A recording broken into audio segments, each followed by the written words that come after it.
welcome to this public debate. And indeed, it's on how theory development could or should be part of the PhD process. And we have two distinguished discussions and then one chair and certainly us, the audience, around. And 1 hour 20 minutes has been reserved for the actual debate, including questions and answers and discussion with the audience. So this debate,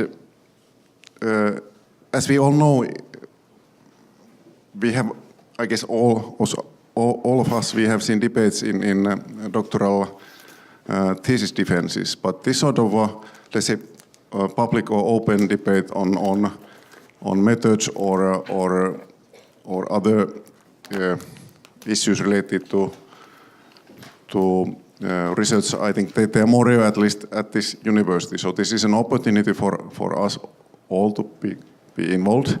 Debate actually has, as you may know, long historical roots.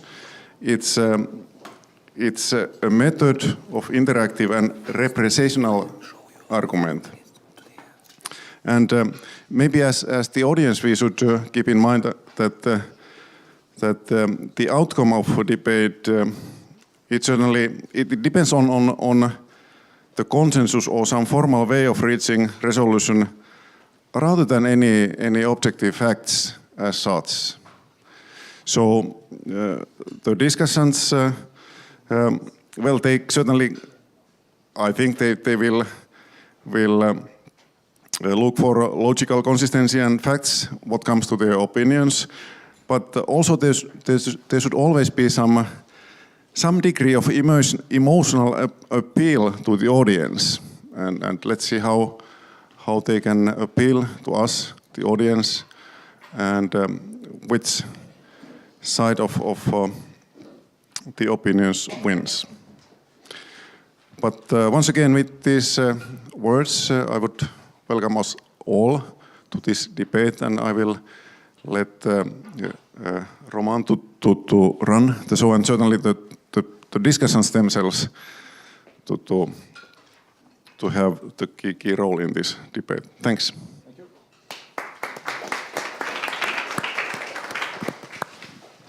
Thank you very much.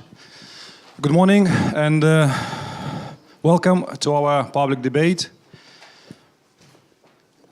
The public debate is about various approaches to theory building and how to involve them in a PhD studies, as you rightly mentioned. As you can see, I'm sitting between the two discussants, and we debated between ourselves how to conduct it, although it's not at a distance of a sword or to make sure that they don't fight.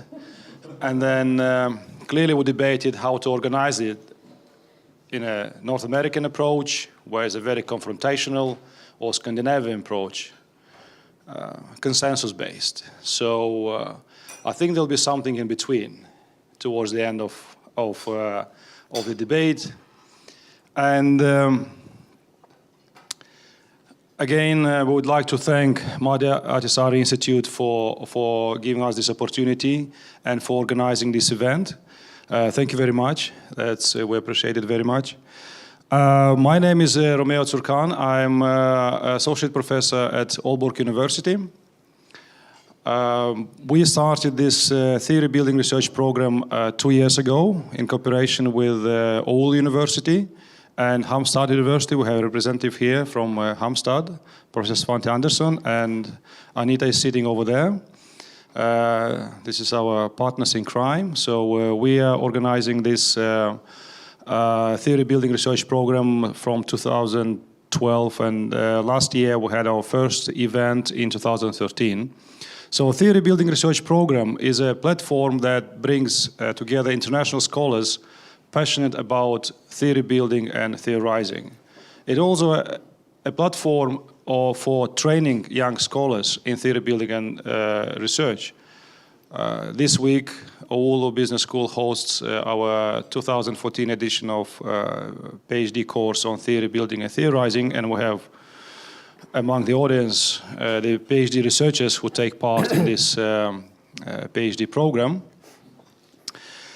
Let me introduce our discussants. On my right side is a Professor Nikhilesh Dholakia. He's a professor of marketing and at Rhode Island University in the US. We collaborate with Nick on various projects. Nick is a visiting professor also at our university in Aalborg and in Odense University, a bit of south of where we stay. On my left is Dr. Andy Lowe. I first met Andy when I did my master's at Strathclyde University back in 99. Is it 99? Half of his life Andy spent as an academic at various business schools in UK, in Sweden and Finland. Another half of his life he was I have to get this right, he ran profit centers in several international service companies. He's retired now, living in Thailand, and for the last 15 years has been working in close cooperation with Dr. Barney Glaser, the founding father of grounded theory method, at the Grounded Theory Institute in California. Our PhD researchers will have a pleasure to have a live Skype with Barney Glaser later in the week. So again, thanks to Andy. So after introducing our discussants, here is the program. As you can see, discussants will have 15 minutes each to present their point of view. Nick will try to argue why deductive methods are the ones to, using your words, should be chosen. Andy will discuss why inductive methods should be chosen. And then they will have 15 minutes. I will show you guys 5 minutes to the end and then 2 minutes to the end, so we'll stick to the schedule. Then the audience is invited to ask questions for about 20 minutes. So both discussants will write down the questions. I'll try to make sure that the questions are within a certain amount of time so that you don't deliberate much on that. So we have to have precise on the questions. And then the speakers will have about 30 minutes, again 15 minutes each, to respond to the questions or to address any other concerns or issues that might emerge during the discussions. And then we'll have a final conclusions. With that, now it is 9:10. Nick, floor is yours. I think you have your own mic.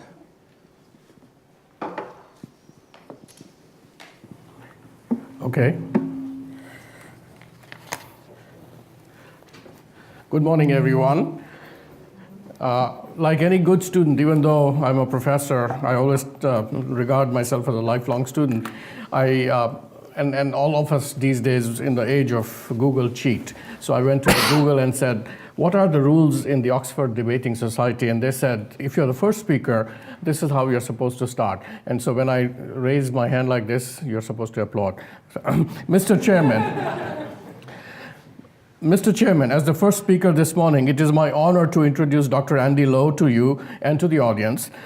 Dr. Lowe will present the case for the inductive paradigm of management research to you. There can be no better person for this role, as Dr. Lowe has the reputation of reawakening the Rip Van Winkle of the inductive approach, Dr. Barney Glaser, the co-founder of the grounded theory method. Dr. Glaser had entered a comfortable somnambulist state before Dr. Lowe called him from Glasgow some years ago and woke Dr. Glaser up, intellectually speaking. My task here today, however, is to prove him exactly wrong.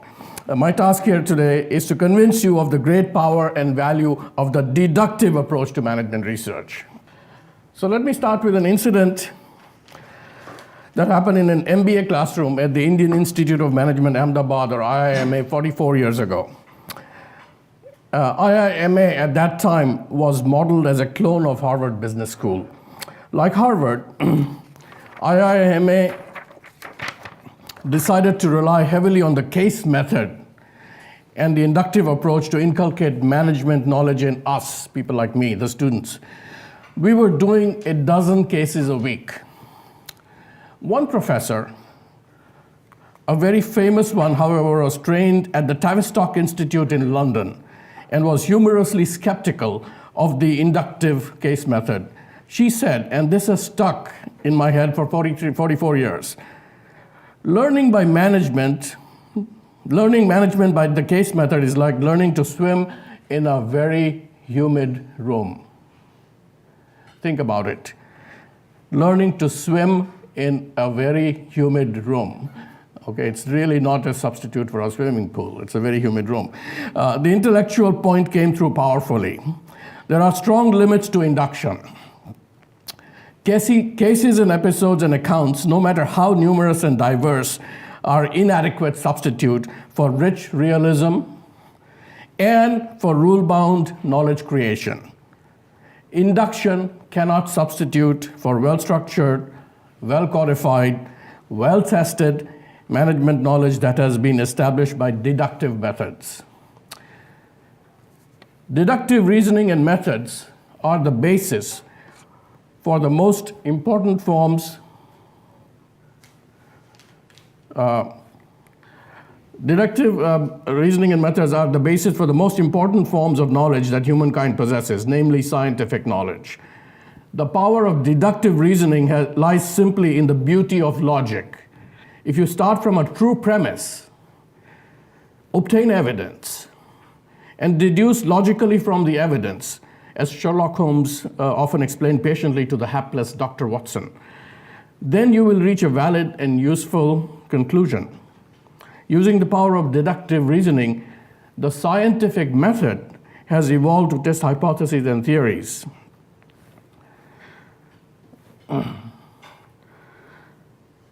By developing well-tested knowledge using the hypothetical deductive method, science has made life infinitely more comfortable for us than a century ago. Up to about 1950, management research was mostly inductive. As you know, the very first programs were started at Harvard Business School around 1906 or 7, teaching of formal management education. And it was extremely inductive approach to the subject matter of management. In fact, business schools were not even considered places where any type of valid research happened. Many of you are aware, especially those who are a little bit older here in the room would know, that at that time, approximately 1950 to 55 period, major reports were developed by the Carnegie Endowment and the Ford Foundation in the United States that urged business schools to get out of the trade school mentality and adopt deductive scientific methods of conducting research and producing useful, well-tested, valid management knowledge. We all know that this transformed management education and research, first in USA and then globally. Even my MB alma mater that I referred to earlier, IIMA, which by the way is ranked #1 in India now and occasionally in the global top 10 on some lists, has moved quite a distance away from inductive Harvard-style case research and is attempting to move into systematic deductive methods of management research. You can see the benefits of systematic deductive management methods all around you. In the reputation of the top B schools and their faculty, in the high salaries commanded by their graduates, and in the growing acceptance of B school faculty by the faculties in other departments on campus as management professors, as serious and capable research colleagues. Even the mass media, who have been accustomed to calling up scientists and social science professionals as experts, now sometimes call up B school professors as commentators whose views are respected because of their research expertise indeed their deductive research expertise. Of course, inductive reasoning and methods are not altogether misplaced in management research and the B school situation. The inductive case method continues to be popular. To become a swimmer, it is somewhat better to learn how to move your arms and legs in a very humid room than trying to read a scientific manual on how to swim. In management research, inductive approaches may offer some value in exploratory and early stages when hypotheses are still in formative stages. Inductive approaches could be used to train researchers without major costs of failure that could occur in well-planned and expensive deductive research programs. Inductive research is like providing training wheels on the research bicycle before allowing the researcher the freedom to ride a two-wheel deductive research bicycle that requires careful balancing.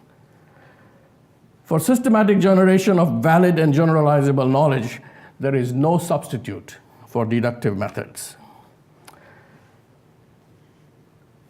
Deductive methods in the field of science, technology, and medicine have put man on the moon, unlocked the genetic code of major and deadly diseases, and created these smartphones and pad-like devices that we hold in our hands, which have more power than the supercomputers did in the 1960s. Similarly, moving to the field of management, thanks to deductive research methods, it is today possible to develop carefully calibrated advertising plans, expertly engineered financial portfolios, and extremely well thought out employee motivation programs. If business schools are to remain cutting edge institutions and not revert back to those pre-1950s situation of being sort of trade school type of institutions, then they need to put deductive research methods on the center stage, with only limited side roles for other approaches. Basically, as you know, in any good opera, there could be only one prima donna, and there could be other side singers and supportive roles, but that prima donna role has to belong to deductive research. Inductive methods are of course useful and can provide and fill in from the sides. But we, I submit to you, Mr. Chairman, need to put deductive research exactly in the center stage of management research. Thank you. Thank you.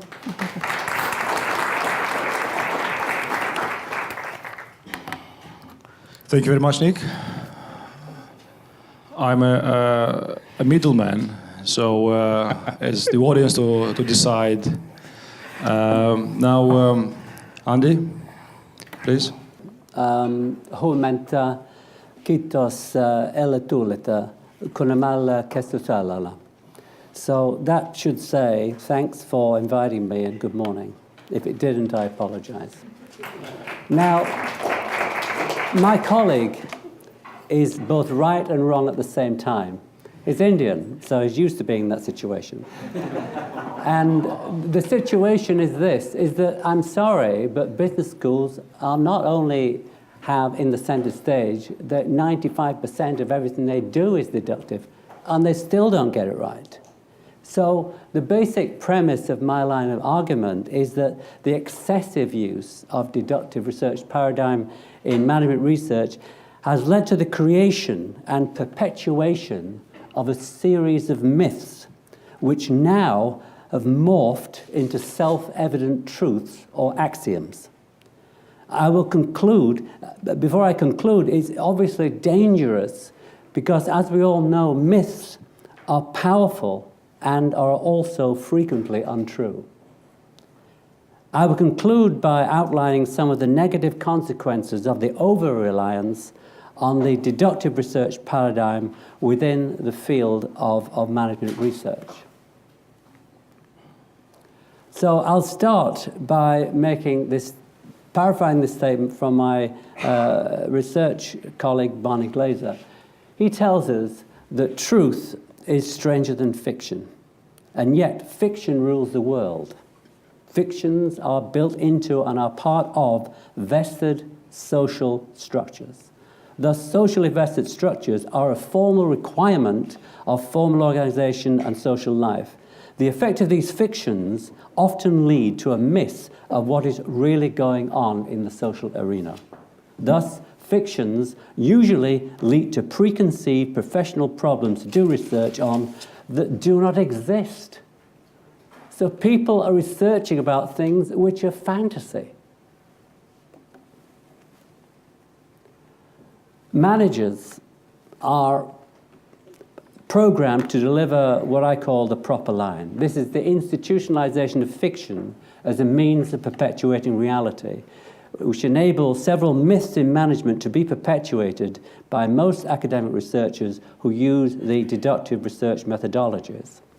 And here are some of the more obvious myths I'm talking about. The myth of consumer sovereignty, the myth of win-win relationships in relationship marketing, the myth of customer focus and probity of universal banks, the myth of responsible corporate citizenship, the myth of corporate mergers. There are no mergers, they are all takeovers. Over 50 years ago, Galbraith reminded us that there is always a presumption of consumer sovereignty in the market economy. The unidirectional flow of instruction from consumer to market to producer. This sequence no longer holds. The mature corporation has readily at hand the means for controlling the price at which it sells as well as those at which it buys. Similarly, it has the means of managing what the consumer buys at the prices which it controls. In relationship marketing, we have another situation. Most of the academic writing in relationship marketing always assumes a benign win-win situation. But actually, what often is happening is what I call pseudo-friending, which is the deliberate nurturing of friendship to create client loyalty and to anesthetize them from opportunistic behavior. They're not friends of yours, they just want to narrow your choices. Benign relationships appear to be central to the existing research and the exclusion of transparent behavior.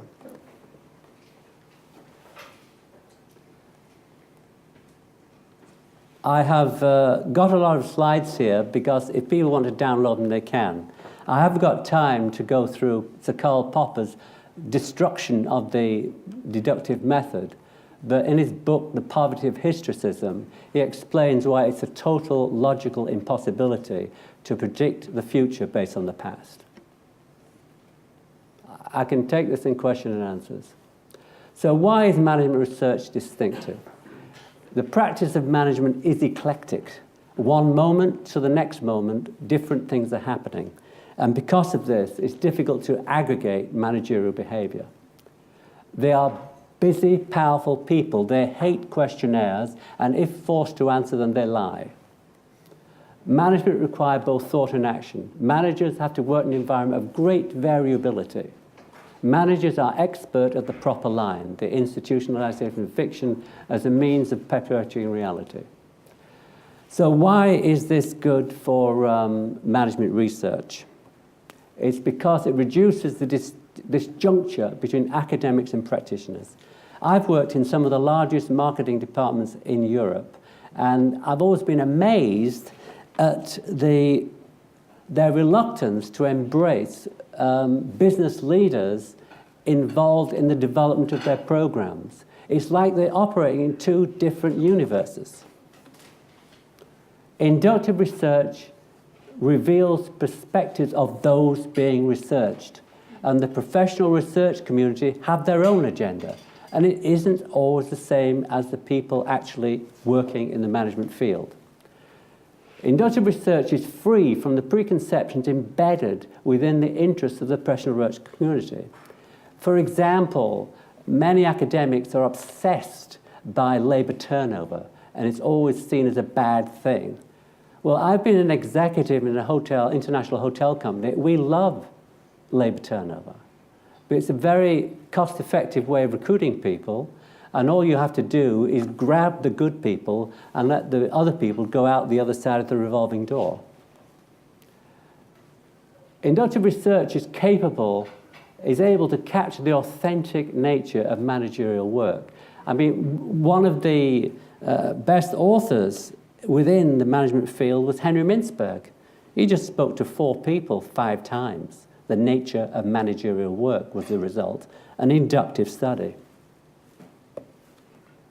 So the main approach to research design, on Nick's side of the argument, what one does is guess and check. And what the inductive one does, well, let's not be so bombastic. Let us actually find out what's going on.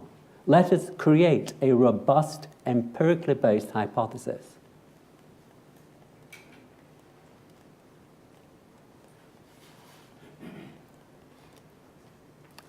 So, although I acknowledge that there is room for deductive research, my particular line of argument is that it's dominant. It's become too dominant.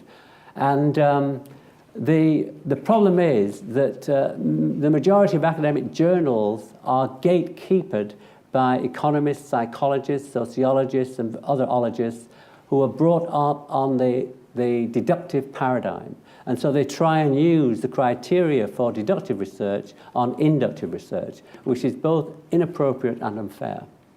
Many academics who do research into management are more interested in using their favorite pet methodology than actually finding out what is going on. I mean, it's quite a natural thing. You've spent years investing your time honing your skills in a particular method. Well, guess what? It's not always appropriate to use the method you know best. Academics are more concerned with gaining status and recognition than discovering the main concerns of those researching. It's clear in this era of publish or perish, it's all about recognition. And if you discover something along the way, great. But unless you're published, you have a 0 career. Deductive research gives the appearance of being very scientific and sophisticated, whilst much of it is merely following procedures which look far more complex than they actually are. So what happens when a single research paradigm becomes too dominant? You get myopic research perspective. You get the universal imposition of research criteria across a range of different research methodologies, which not only affects academics in the journals, but also the supervision of PhD scholars. One thing that Romeo didn't have time to say about me is that when I was an academic, in Scotland particularly, for a decade, I ran a cross-faculty PhD research methodology program across 14 different departments. And whilst doing that, I realized that all these barriers were being put up to prevent talented PhD researchers from doing their work. These barriers included the methodology, also included, in cases, appalling research supervision, also included total confusion as to what a PhD actually was. And so all these came through that particular area. The greater the disjunction between academic research community and management practitioners happens when this situation happens in that way. Failure to acknowledge that socially vested fictions are a functional requirement of a formal organization is something which should not be ignored. I mean, is there anybody on the planet that trusts banks anymore? Do we really believe that they know what they're doing? Is it a surprise that they invest millions of dollars in fabulous architecture to perpetuate the myth that not only know what they're doing, but your money is safe with them? Oh, really? The recent resurgence in the UK economy is principally caused by the spending of the repayment of money that banks fraudulently took from MSCs, and we're talking about £30 billion have had to be repaid because of their customer abuse. So, what I'm asking for is a dash of realism, ladies and gentlemen. And instead of following the treadmill of go nowhere paradigms, just smell the coffee, open the window, see what's really going on, and then perhaps you can work in partnership with the people that you're researching instead of in opposition. I rest my case.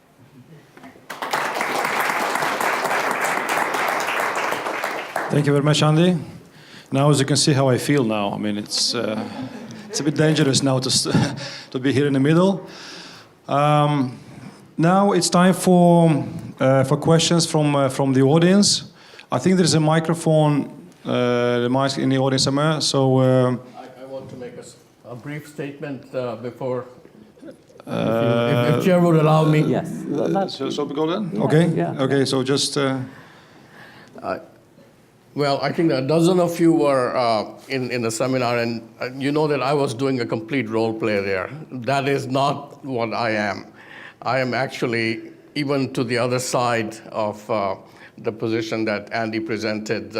I am not at all a deductivist. I have been a trenchant critic of deductivist approaches for about 40 years of my research life. I personally am, if I had to characterize this is my personal view. I will still, of course, if you want, defend the deductive position. But my personal position is, as a researcher, I think we need to be what I would call post-Marxist, post-colonial, and multivocal in our approaches. Thank you. I shouldn't give you the microphone because you killed the whole process now. We're turning Scandinavian now. No, that's too early. Okay, anyway,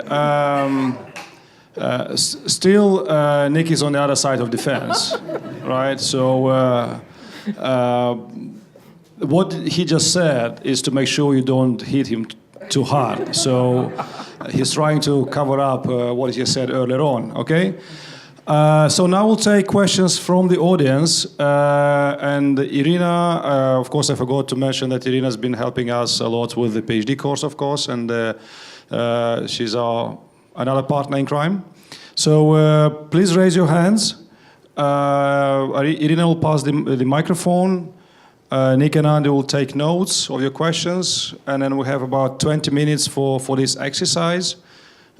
Receiving questions, and then both discussants will have a chance to respond to your questions, and of course to continue the debate. Thank you.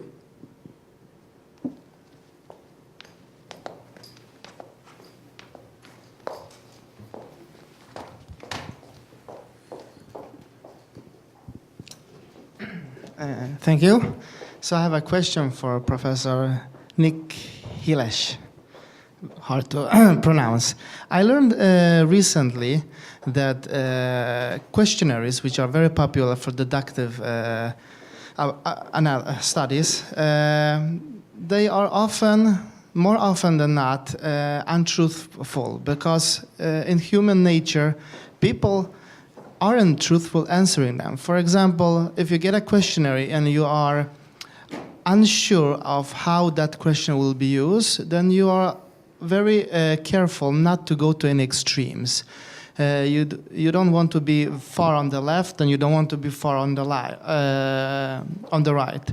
Also, if you have personal feelings towards the answers, let's say the question is about a company you own, and you're not very proud that it hasn't gone that well as you hoped it would, then you don't want to really put yourself down. You lie that it's a little bit better than it actually is. So more often than not, this questionnaire, people are simply not truthful. They prefer to answer what is convenient, what is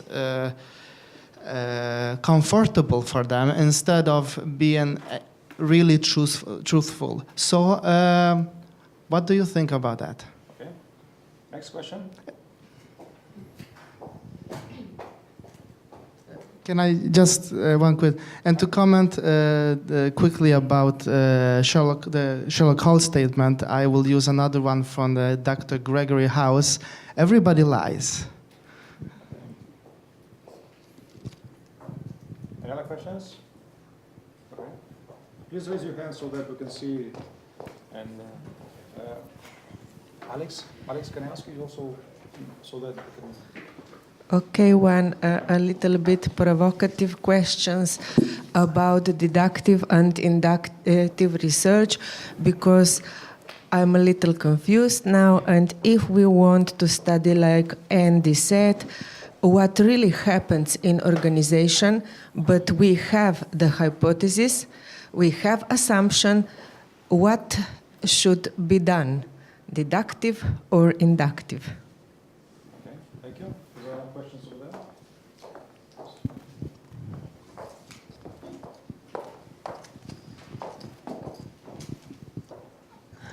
Yes, thank you. My question relates to the situation where you already have done your PhD, either with inductive or deductive approach. What if I would to be a very calculative person and think about my career? Which task do which role do I use deductive research, and in which role do I use inductive research? Looking at it from a career development point of view. Thank you. A follow-up question, going backwards. If I were a doctoral student, should I aim at developing theories, or is it too risky? Other questions? Yes? Okay. That's enough, isn't it? Enough to be going on. My question relates to how we assess academic performance. And for example, many people in the room know I need to publish 4 articles to get my PhD. If I target North American journals, I have a much higher chance of getting published if I use a deductive paradigm. My academic performance is based on the ranking of the journal, etc., etc. So a broader question is the implications of one or the other for our assessment of academic performance generally, which tends to be a deductive quantitative analysis based on journal rankings, etc. Okay.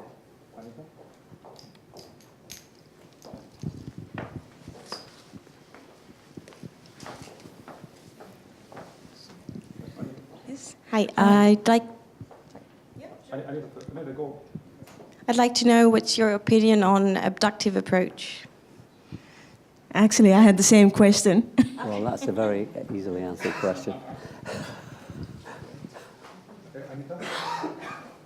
That was my question also. Okay.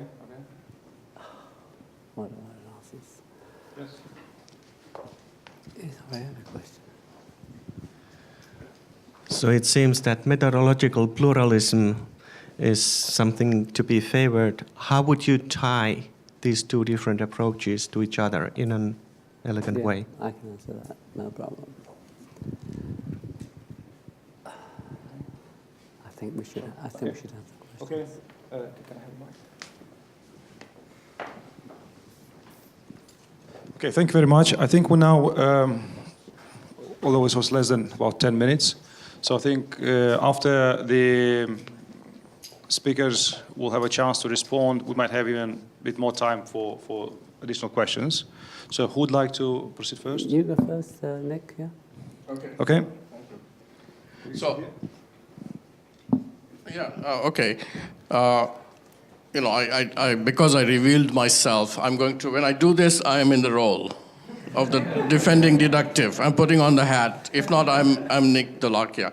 Okay, so I think coming to Michael's question about what we call demand characteristics in survey-based research, I think there is a tremendous, and especially coming from the field of psychology, which has done the most exploration of this problem of respondents giving socially desirable answers and answers that the interviewer would like to hear rather than what their true feelings are. I think we have solved this problem, not 100%, but 90%. If we use the tried and true methods of scale development, of asking the question in multiple ways, so that's why the questionnaires tend to be long, because there's rephrasing of the question, and people, yes, everybody lies, but not everybody lies all the time. And so if you follow all those tried, true, and tried, tested methods, you would solve the problem to a great extent. I don't think anybody has figured out how to solve the problem that you raised 100%, but I think they have figured it out to a large extent. Taking off the hat, I think we need to hear the true voice of the people. And that's why questionnaires as a method, the survey as a method, is useless. I think we need to get into ways where they can express themselves in depth, long interviews, observations, living with them in an ethnographic sense, and figuring out what their actual life is. I think those are the ways that we get to truth, not through questionnaires. So this is without the hat. Can I? I'll try and give a general statement which will address three questions at the same time. I'm very eager to help people who either are just starting a PhD, are in the middle of a PhD, or have done a PhD. And all this relates to, first of all, what is a PhD and why would you want to do one anyway? And everybody has a different answer to this question, but you must know what your answer is. Some people want to be a theoretical serf and follow their professor and be one step behind them all the time and keep their head down, behave themselves and walk out with a PhD. Okay, enjoy. Other people are actually interested in the development of their own personal intellectual autonomy, which will be a permanently useful reference with which to live the rest of your life. And once you've done a PhD, for most people, the actual PhD becomes more and more irrelevant. Because, in my view, the process of doing the PhD is much more important than the particular data that they're using at the time. And if you can become an independent, autonomous researcher, well, then the world literally is your oyster. So you've done a PhD, what do I do now? Well, there are many different career paths, and you have to decide what that is. By being autonomous, by being independent, by having intellectual development, you by now should have discovered your own, what I call, voice, your perspective. It's no one else's perspective necessarily, it is yours. Celebrate it in whichever way you can. And there is an increasing number of journals with a more flexible criteria than has historically been the same. And if you think about it, there are thousands of journals around the world, no doubt, and as each new journal is born, it's usually being created by people who couldn't get published. So, you know, there's the International Journal of Unpublished Papers, and it is called a different name according to the season of the year. But publishing is very important, don't get me wrong, but don't be put off. Be your own your intellectual guru. If you follow others, you never grow intellectually. And so that's what I think. Somebody mentioned abduction. Well, I would call this intellectual masturbation. You know, it just doesn't exist. It's somebody trying to jargonize for the intellectual thrill of it. It is a meaningless phrase. Sorry about that. Okay, So again, first with the hat, there were multiple questions about career paths, risks of doing theory development as a young researcher or a PhD student. Branka says, should I use the deductive or the inductive method? Clearly, you have to use the deductive method. You have to have a systematic research program. You know, what you're doing in your PhD is merely one step. You have to have at least 6, 7, 8, 9 years ahead a research program, and you are tackling one part of it during your doctoral or immediate postdoctoral period, and then you move on to the next phase. You actually incrementally build your career by doing things in a true deductivist, systematic researcher fashion, and that's how you build your career. And that's where the rewards are. Think about it. One of the analogies that I have used in my writing is to compare the researchscape to a landscape. So on one side there is like a golf course, beautiful meadow, and on there are champagnes and cakes and pastries and nice coffees and teas and a lot of rewards, and you can get, and that is your deductive, positivistic, empiricist landscape of research. That's where all the rewards are. That's where you should exist. And then there is a chasm, and on the other side of the chasm there is these riffraff, interpretivist type people. But there are some bridges across the two. People do cross over from one to the other. But even on the other side of the interpretivist, there are guard dogs and watchtowers and barbed wire, and then there is another space, which is where I exist. And in that space, there is a lot of danger, but once you get there, it is sublime. It is like being in heaven. This is where the real truth is revealed. Okay, so you decide. I think. What Andy is saying is I'm in full agreement. Be true to yourself. What is it that you want to be? Do you want to be a careerist? Do you want to be an independent thinker and hew your own path? I mean, these are personal, extremely personal decisions, and you have to decide where you want to be. I don't think anybody sitting on this side or anywhere else can give you an advice on that. This is something you have to make a personal choice about. This is where I'm going to upset the chairman.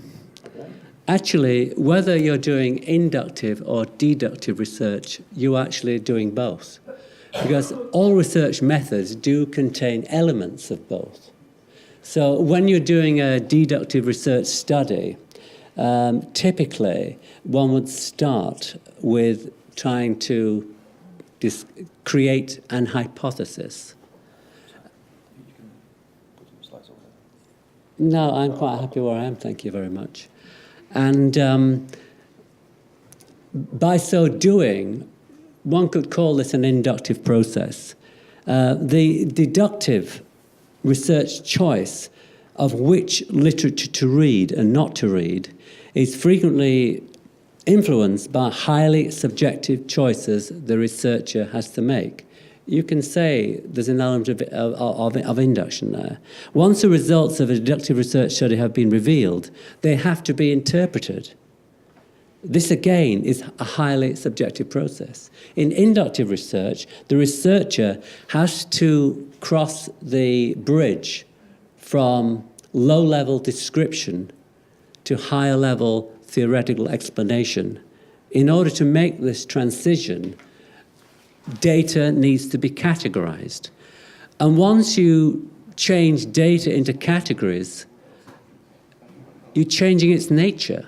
You're making a deductive decision about which goes in which category and which goes in another category. So in a sense, there is a kind of mixture, a sort of mixture going on there. And so I think what would be more legitimate is to say that the research method being used is mainly this or mainly something else, rather than this kind of rhetorical argument. We've set the argument up so we can have a discussion, so there has been some value in it, hopefully. Was there any other question? I can't remember. I want to come to one of the questions. Katrina had that. No, it's without the hat right now. Right now, I'm answering without the hat. And the question is, what about academic performance and standards and rankings and impact factors and all these things? My personal view at this point is that this has been a fact of life for probably 3 to 4 decades. But I think because of technology, this is going to crumble very fast. In fact, I just read in one of the articles that has been given for seminar, part of the thing was a particular scholar was quoted, and he was critiquing young researchers because the young researcher said, well, I am only going to look at whatever field that was being researched. I'm only going to look at articles from the top 2 or 3 journals in this field, because that's really where the prestigious journals are. And this particular senior researcher commented that you're being stupid, because in this day when knowledge is available everywhere, why would you only focus on things that are filtered up to this particular small set? So I think this whole thing of journal rankings and impact factors and things like that, it's not going to go away within 2, 3, 4, 5 years, but in 10 years, we'll be saying what a joke it used to be, that there used to be these impact factors and journal rankings and things of that nature, because I think the open source ways of approaching knowledge are becoming, and this again goes to the career questions. I mean, this is the way the world is going. This is the way I believe. You have to self-manage your research profile and make sure that the relevant people in the world, and there are journals for everything. I agree with Andy. And just get your word out and make sure that the fact that you have done the work is known to the key people that you think make a difference. I think that's the way to go. I just want to make a point that doing inductive type research can be profitable. I was able to retire 15 years ago. I did a study in Helsinki, and from that study, a few years later, I was able to retire because I discovered a phenomena which transcended the time and space from Finland, and it's happening all over the place. So I got an email from a Texan paint company and said, does this stuff really work? I said, yeah, sure. And, well, we are about to be taken over by a Japanese paint company. Should we fight them or roll over and take as much money as we can? What do we do? So I went out there, and they said, oh, how much do you charge? I said, well, I will only charge that amount that my advice can be directly attributable to. So I have a accountancy background, so I said, okay, let's look at the increase in net worth that is directly attributable to my specific advice. Then you pay it to me in a royalty. A very tiny percentage, but a tiny percentage from a corporation to an individual is a large amount. I could retire immediately. And so this stuff works. It's real. It's not fantasy. But it's also dangerous because it's kind of risky. And I quite like that, but not everyone does. I used to be a mountain climber, and I had to balance fear with exhilaration. And so it is with this. So it doesn't necessarily mean just because you do one, it's the other. But whatever you do, I think one must not. I know we're having a debate and we have to have sides and all the rest of it to make a nice party game. But in reality, any method is legitimate as long as you follow the tenets of that particular methodology. Where problems in PhDs come, methodologically speaking, is where the first part of the PhD is, say, deductive, and then it ends up inductive. And when you're an external examiner, as we have been to PhDs, it's a nightmare because, what criteria are you using? So keep it simple and containable. And I've supervised 10 inductive PhDs, and most of them have been part-time. All of them have been completed within 3 years. Because they're fast, you don't need lots of data. You don't spend the first year of your PhD wondering what to read. You actually get in there and do the research. I'm talking too much, sorry. Just a second, if I'll want to say a few words about the publications. If you look at the amount of work you can produce as a research output, then you can see the line going up. If you think about how much you can get published out of that, the line will go down. So the point is, what you produce as a research depends on you. What gets published, it's outside your hand. So now that's another balance to look at. Yeah, I briefly wanted to revert to the abductive question. No, not a hat. This is without the hat.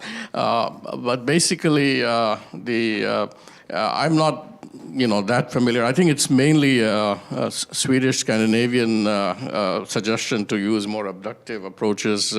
But I think there is some part of it that I do find somewhat useful. So I would take a little bit more charitable view than Andy's on abductive. The idea that abductive reasoning is useful in situations where the data sets are incomplete, partial, the amount of evidence cannot be fully mustered pertaining to whatever situation that we are dealing with. And so these fields are not just in management research, but also, let's say, when a doctor is sitting and doing a medical diagnosis, or when a lawyer or a judge or a jury is trying to decide a case in a particular way. In all these situations, there is a wish to have complete evidence and use extremely well-planned deductive systematic methods, but that is not possible. And that's where I think, I would say that, to me, the abductive, at least the abductive reasoning, I don't know if there's an abductive method, is probably this combination of inductive and deductive. In creative ways to arrive at conclusions that are as close to truth as possible. So in that sense, I see at least some potential in at least abductive ways of reasoning. I don't even know if the methods are there, which can be called abductive methods, but there is some logical use for that type of reasoning. One of the reasons why I really enjoy doing this kind of thing, I don't have to, but I enjoy doing it, is because I recall the supervisor from hell that I had when I did my own PhD. And I wouldn't want anyone to suffer that. And so now I'm a visiting professor at a couple of places where I am introducing the faculty to a mentoring research supervision system, because in most places I've been to, it's kind of assumption that the academic faculty all know equally well how to supervise research. Well, it isn't so, and nor is it reasonable to be expected to be so. So I like introducing mentoring systems, which are also support networks for the supervisors, because the supervisors are in a difficult situation in many universities, because normally you don't get any extra pay for research supervision for PhDs. You normally don't get extra time allocation, and there's pressures on you to do this and that.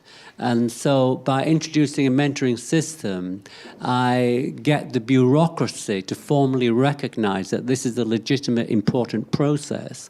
And they have to allocate time and resources to take account of that. And it also identifies some faculty members that should be nowhere near research supervision. They are a disaster. And maybe they should do something else. But the other thing is I still supervise PhDs from various places if they're interesting enough. And it's a life-changing process in a positive way if you want it to make it so. And it's a very empowering process. And so I do encourage people who are wondering, do I just follow the rules, or do I really want to discover something about myself and the phenomena I'm interested in a particular way? I think it's important to have that sort of flexibility. And the most important thing for a PhD researcher is to claim your PhD. It's not your supervisors, it's not your mother's or your father's or your sister's or your brother's, it is yours. When you get the PhD, only one name features on that. It is yours. And so you should stand up, do the due diligence before you start the PhD to make sure you're at the right university, you've got the appropriate supervision regime, and that you set goals for your supervisor. This is what I expect you, this is how I expect you to help me. These are the parameters within which I'm most happy working. And many people don't do that. Some people are lucky, some people not so lucky.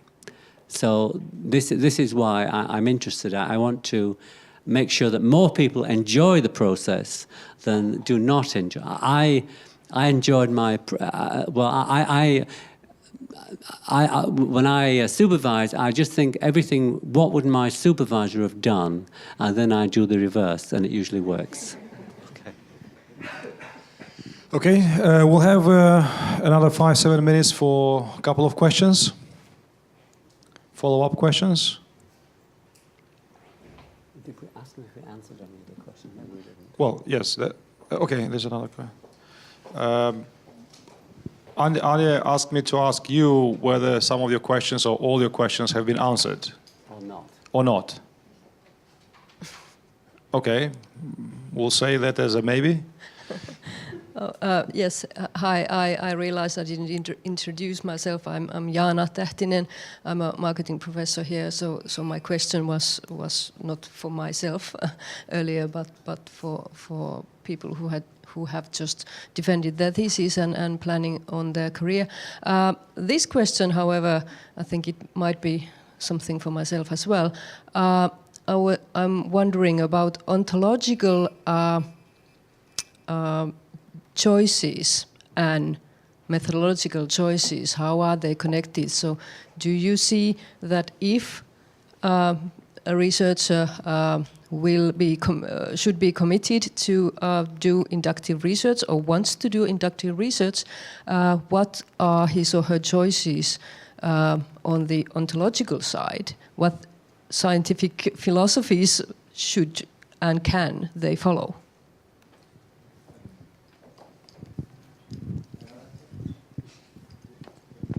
Yeah, when you're ready.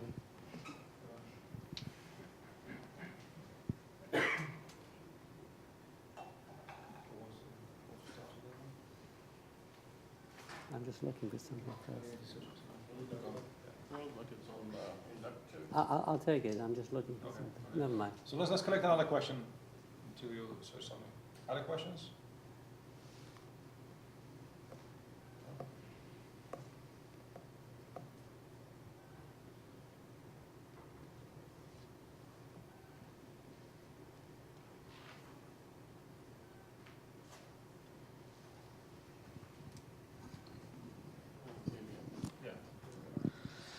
Yeah, so as you can see, I'm not wearing the hat. I will maybe, since you're also in marketing, I will talk from the marketing point of view. What has happened over a century or so is if you imagine a pie chart, and at one point, maybe 100, 150 years ago, in the pie chart, there were various, our life is split into roles. We had roles like, a family, a mother, a worker, a voter, and there was a role called a consumer. What has been happening over these 100 years is, now imagine in that pie chart that slice called consumer is expanding, and it's taking over almost the whole circle of the pie chart. So we are in the neoliberal world that we live in. Everything that we do in almost all the roles, and so this gets to sort of the ontological positions that even if you, and I'm using the ontological maybe in the more ancient way of that word, that even if we are looking at what is the absolute basic reason why we are doing this work or why we exist, everything is becoming extremely consumerist, whether we are voting, whether we are buying things, whether we are sitting in a classroom, whether we are trying to get our work published somewhere. And I think the big issue, ontologically speaking, in the fields of marketing and consumer research is how to roll back this absolutely phenomenal tide of consumerist everything, of consumerism that is sweeping across everything, not just marketing. And this is a huge challenge because it's like trying to be, there is this movie called The Truman Show. I don't know if you saw it, but this was a world in which this character existed, and he didn't even know that it was a created world. Everybody else knew. We are in a Truman Show, all of us. We are inside a bubble. And how to break out of this bubble, that's to me is the biggest ontological challenge that we face at this point. I think there are ways in that movie, ultimately, the protagonist breaks out of the bubble. And I think we need to break out of that created ontological space in which we are absolutely trapped. Hello again. I'm sorry, I apologize. I've forgotten your name again. Jana. Okay. So, Jana, your question, if I remember correctly, was asking what advice you might give as a professor to someone thinking of embarking on a PhD. Is that correct?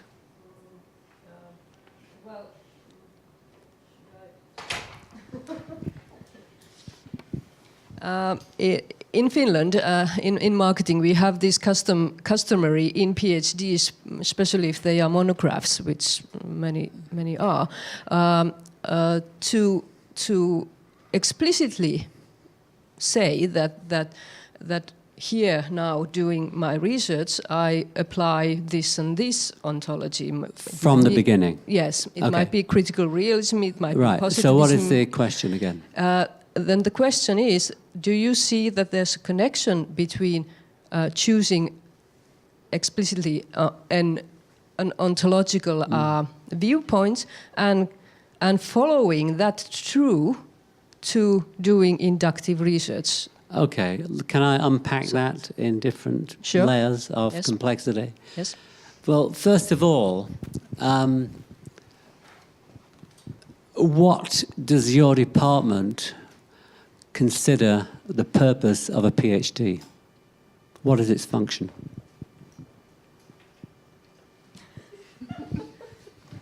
Well, I'm not sure if I can answer on behalf of my department. on behalf of well, what do you think a PhD is? Yes, myself. Okay. Well, I'm along the lines that it is the individual's intellectual advancement or development. Okay. However, I am also aware that not everybody thinks like I do. Not even all the PhD students think like I do. So I'm not imposing that on them. However, I am imposing that they take a stand on their ontological choices and follow that through the methodological choices in the thesis. Wouldn't it be more transparent if, for the PhD researcher, if they had a more precise explanation as to what the PhD purpose is? You see, I mean, as you know, there are 1,000 different types of PhD, especially in North America, where not only do they tell you what the PhD will be about, how many chapters there will be, what your career will be after you've got a PhD. That is one way. And another way is a blank sheet of paper, and there's lots of stuff in between. So if you genuinely want to develop the intellectual autonomy of PhD researchers, surely it will be a sign of intellectual development if they started from one ontological perspective, and as their work progressed, they realized that, hey, there are other perspectives, and maybe a switch in perspective at a certain time might be appropriate. That would be a sign of intellectual development. But if you're working in a bureaucrat situation which says that once a research proposal's in and this is your position, you will stay in that position, that is another situation. So how much flexibility do you or your department allow PhD researchers to do an ontological switch halfway through? So far, there has been flexibility, but the flexibility has been diminishing all the time. Okay. Because now there's a demand of people doing it in 4 years, and that's it. Why are you taking so long? You know, you can do it in 3. Well, I didn't do that in 4 years. We do teach a lot and do other stuff, so that's part of the explanation as well. Yeah. But the point I'm trying to make is that if there were more transparency, generally speaking, amongst different universities and departments, what is a PhD? I mean, I worked in a university in Scotland where there were about 40 different views as to what a PhD was, 40 formal views, not individual opinions. And so that's one thing that I did learn from the physics department and maths department, was that it was much more productive to cluster your PhD researchers. Physicists would never let a single PhD work by themselves on a single project for 3 years, not in a million years. Because what they want to have is a mini research climate and community. And if 3 people are looking at different aspects of the same thing, it's much more efficient, and researchers feel more isolated and immediately form a part of a community. And that's something that we can learn from the physical sciences. They would never just let one person go away and find something interesting for 3 years. Wouldn't happen. Thanks for your question. I'm not sure I answered it, but I enjoyed talking to you. You're welcome. If we go back to the question, original question, initial one, I think the question was also about linking ontology to the methodology and how this link is made in a PhD, right? So can you comment on that as well? Yeah. Well, it comes back to the definition again. Is the PhD something that the researcher is allowed to parameterize, choose him or herself? Or is there a party line in the department or academic discipline that these subjects are researchable and these are not researchable? Whatever research method people use, personally speaking, I think is pretty irrelevant. What is very relevant is that people do understand the epistemological, ontological consequences of their actions. But I'm not one of these people who would elevate certain ontological perspectives over another. But what is important is that people do know what they're doing, why they're doing it, and what the consequences of so doing are. Because it was very interesting question, what new we heard today, what is that is important for us. And I think that today debate is very important because I have been lost between ontology, methodology questions, and I remember one thing, that it is very important to enjoy in the process, and like Andy says, get in there and do the research. It's many ways which are appropriate. Just believe in yourself and keep it simple. So thank you very much, both Nikki and Andy. Thank you, Marka. I have a question, and I'm going to ask maybe perhaps Andy can put on this hat to answer this. And this is, I'm looking around the room, and I am looking at the faces, and I see, and by the way, I am one of them, so if you include me, there are 10, but I think I see 9 faces which are non-West. 9 faces which I see as non-West, okay, in this room. And then if you include me, there are 10. The whole ideas of ontology, epistemology, etc., are basically Western philosophical ideas. And when you have somebody from the non-West, see, what happened in the West is that there is a recorded, from antiquity to the present time, a recorded philosophical tradition. There is a full textual record available, which has shaped the minds of the West in one particular way. That's one aspect. The other aspect, of course, is the whole phenomenon of colonialism, 500-year history of that. When you get to the non-West, which is where the majority of the world is, and particularly Asia, where about 65% of the population, 70% of the population of the world is, and Africa, which is probably going to be twice the size of what it is by the end of this century. If you take those 2 regions of the world, these whole ideas of ontology, epistemology are just absolutely alien ideas. They just don't mean anything. Because that's not the way the mind is shaped in the non-West. So now, the reason I'm asking Andy, because you have lived 15 years since your retirement in the non-West, and then obviously you spent time there earlier. Yeah. What do you think? Is there a solution to this? That how does the non-West deal, the non-Western mind, the intellectual mind, because obviously the intellect is there, but the philosophical base is different. How does it deal with this? And also, you know, since you're a follower of Buddhism, from that perspective, how do you deal with this issue? Okay.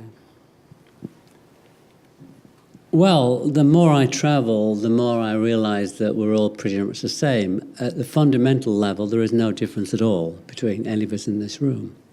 And Barney Glaser also says that his method is totally free of any epistemology, of any ontology. He said it's just an academic irrelevance as far as he's concerned.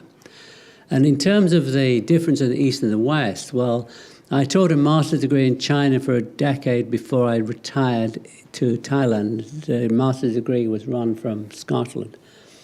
And, well, the only, I don't think the nature of the mind in the East and the West is any different at all. There are obviously big cultural differences. And I know that in the East, I was always much more revered than I ever was in the West, partly because people are taught in Asian countries to revere their teachers very, very strongly. Whereas in the West, not always the case. But I'm not personally a follower of this notion that there is a Western mind and an Eastern mind. There are definitely cultural differences, of course. But I think fundamentally we're pretty much the same. I'm sorry I can't be controversial on that, but that's how I see it. Okay, I think on this note we are very close to end our public debate. So shall we give a round of applause to our panelists? Thank you very much. And again, we tried to be controversial at the beginning. It emerged to something in between. So we truly have done it in a Scandinavian way, consensus way, rather than a truly confrontational way. And if at some point in time during the debate, or maybe after, you became and still remain confused, I think what Andy says, confusion is good, because now you realize that something is going on. And as a temporary event, confusion will probably disappear when you realize what confused you.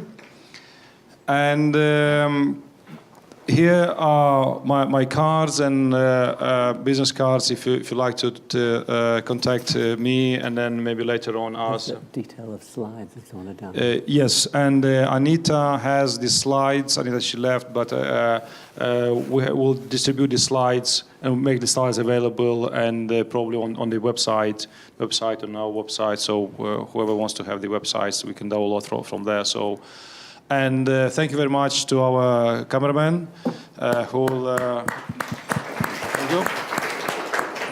will make sure that the video is also available for in the public domain. So we'll have that available, so we can go back and listen again to what had been said to release your confusion. And on this note, I'd like to thank you very much for attending this public debate. And again, thank you very much for Martti Ahtisaari Institute for organizing and supporting this event. And hopefully to see you in the future at other events. Thank you.